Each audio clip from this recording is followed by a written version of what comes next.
タジオジブリがこの展示にかけた魔法を紐解くように、人形作家の目線からジブリの立体造形物展を深掘りします。前半は展示全体をダイジェストで、後半では造形、照明、塗装に着目した考察をお届けしますので、ぜひ最後までご覧ください。こんにちは、人形作家の奥田です。普段はアトリエで人形やフィギュアを作ってるんですけど、今回は特別に展示を体験して作家ならではの視点で展示を深掘りできたらと思います。それでは行ってみましょう。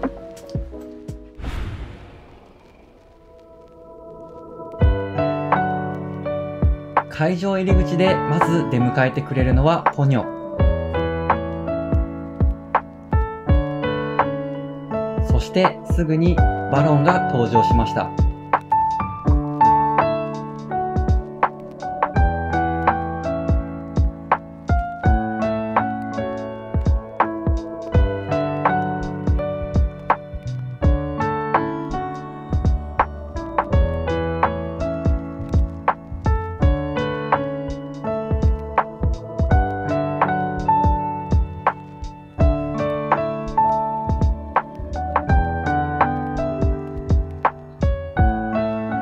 展示は作品ごとにエリア分けされており、歩きながらジブリの世界にどっぷりと使っていける構成になっています。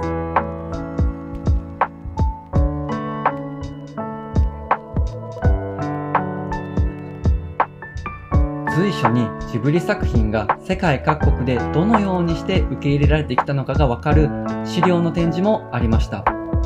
国ごとにデザインが違う映画のポスターもかっこいいんですよね。撮影は NG だったので、ぜひ会場でご覧ください。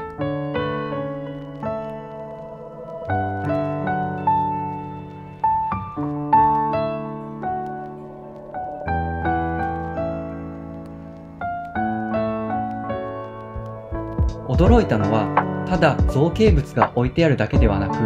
どの展示もそのシーンに自分が入り込んでいるかのように感じさせてくれるインスタレーションだったこと。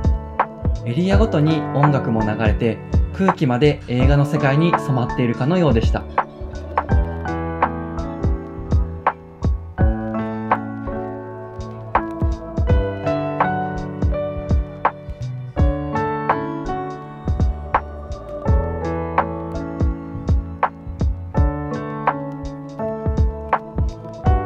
個人的に印象的だったのは、このラピュタのシーンやハウルの動く城。特にハウルのこの城は実際に動くんです。錆びた金属管や汚れの再現には、前回の動画で紹介した塗装技法のドライブラシやウォッシングといったテクニックが活かされていると感じました。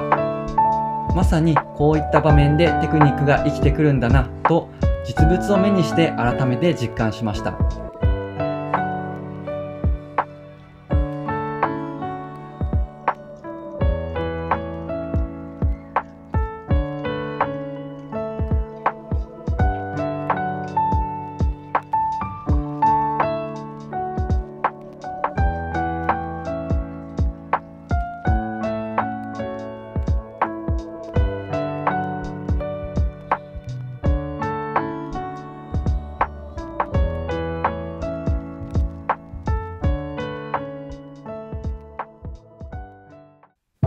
ラストはこの展示のメインである紅の豚に登場する飛行艇。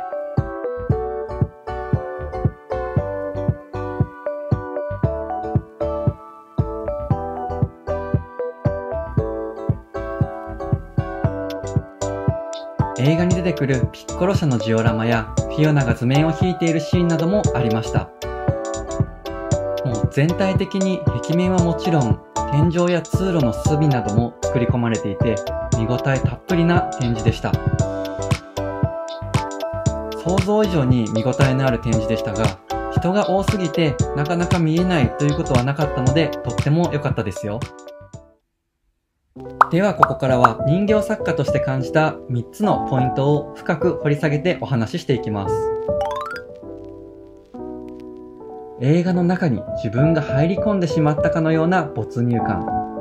その要因はリアルな素材の使い方とキャラクターの実寸大のスケールです。帽子や服、手袋などには毛皮や布、革、木材、金属など実際の素材をそのまま使っているため造形に嘘っぽさを感じませんでした。さらにキャラクターが人間と同じサイズであることで視線の高さや距離感までリアルに再現されています。普段手のひらに乗るスケールフィギュアとは違って実物大のスケールで展開される造形に囲まれると逆に自分がその世界に置かれているような感覚になります。展示を別の角度から見ようとすると自然と体をかがめたり回り込んだりする必要がありますよね。その行動の中にこそ自分が作品の一部になっているという感覚がありました。これはフィギュアにはない体験ですね。スケールと素材が生み出す臨場感がキャラクター造形に命を吹き込んでいると感じました。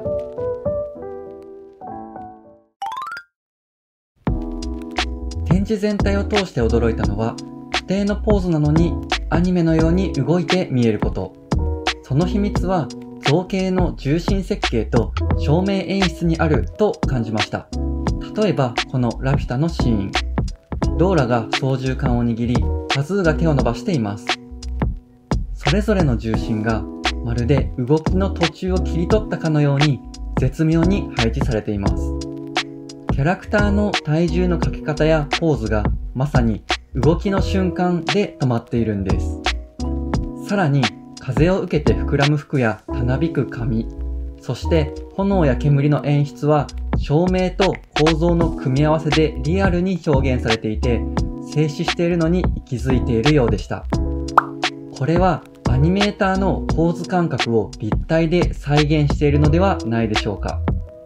アニメーターは動きの途中で最も印象的な一瞬を切り取って絵にします。その構図感覚を立体の造形でどう表現するか。例えばキャラクターの重心をずらしたり体をひねったりすることで動きの流れを感じさせるポーズを作る。さらに照明の角度によって実際の影と立体の陰影が組み合わさりよりドラマチックな雰囲気を生み出しています。つまりアニメの一瞬のダイナミズムを3次元の空間で再構成しているんです。これこそが動いて見える正体なのではと感じました。その他にもトトロが寝ているところでは照明で木漏れ日と心地よい風の流れを再現していましたし、ポルコのビーチでは優しく打ち寄せる波が再現されていました。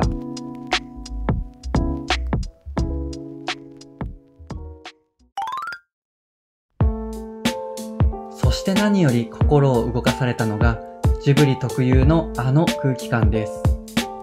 パッと見ただけでは気づかないのですが、塗装をよく見ると細かい凹凸や塗料の粒子があるのがわかります。じっと見つめるほどにその奥行きに引き込まれていく表面塗装。よく観察すると使っている色は彩度をわずかに抑えた鮮やかすぎない色。その中にベースカラーから微妙にずらした色が滲みやムラを残したまま丁寧に塗り重ねられているのがわかります。そのあえて完璧にしない表現が色の揺らぎや深みを生んで、どこか懐かしくて温かい手仕事の気配を感じさせてくれます。記憶の中にある風景を色彩で再現しているような不思議でノスタルジックな世界。それこそがジブリの空気感を生む魔法の秘密ではないでしょうか。そして多彩な表情を見せる背景に対してキャラクターの肌は一色で塗られていることにも気づきました。建物や道具は多くの色が塗り重ねられているのに、これはなぜだろうと思いませんか？僕が思ったのは、これはアニメ塗りを忠実に再現しているからなのではと感じました。アニメでは動くキャラクターと背景は明確に分けられています。キャラは通常、基準色と影の色の2色構成。今回の展示では、キャラクターの塗装が一色ということで、その立体の造形から生まれる影がアニメの二色構成を作り出しています。つまりキャラクターの肌はあえて一色で塗ることでアニメ塗りを再現していて、アニメの世界のキャラっぽさを表現しているのではないでしょうか。2次元の絵を3次元の立体に起こす。その際に描かれた質感をどう再構成するのかという魔法のような工夫が随所に施されていました。これは人形やオブジェ、フィギュアといった作品作りにもとても参考になる発見でした。いかがでしたでしょうか。ジブリの立体造形物展はただ映画を再現するだけではなく、映画の中の空気や動き、記憶そのものを空間に落とし込んでいる展示でした。子供から大人まで楽しめる展示ですが、造形や作品作りに興味のある方には何倍も深い発見があると思います。このような視点で展示を見るとまた違った面白さがありますよね。展示は9月まで開催されているので、夏休みにぜひ足を運んでみてはいかがでしょうか。動画では紹介しきれなかったところもたくさんありますので、現地でその空気感を体験していただけたら幸いです。宮崎駿監督がナレーションを務めた短編アニメも必見でしたよ。展示に行った方もこれから行く人も好きなシーンやあなたが見つけた発見をぜひコメントで教えてくださいね。もしこの動画で立体造形や人形、フィギュア作りに興味を持っていただけましたら、チャンネル登録と高評価もぜひお願いします。好きなキャラクターのフィギュアも自分で作ることだってできるんですよ。公式 LINE では初心者向けの粘土造形ガイドブックを無料でプレゼント中です。気になる方は概要欄からぜひチェックしてみてくださいね。それではまた次の動画でお会いしましょう。ご視聴ありがとうございました。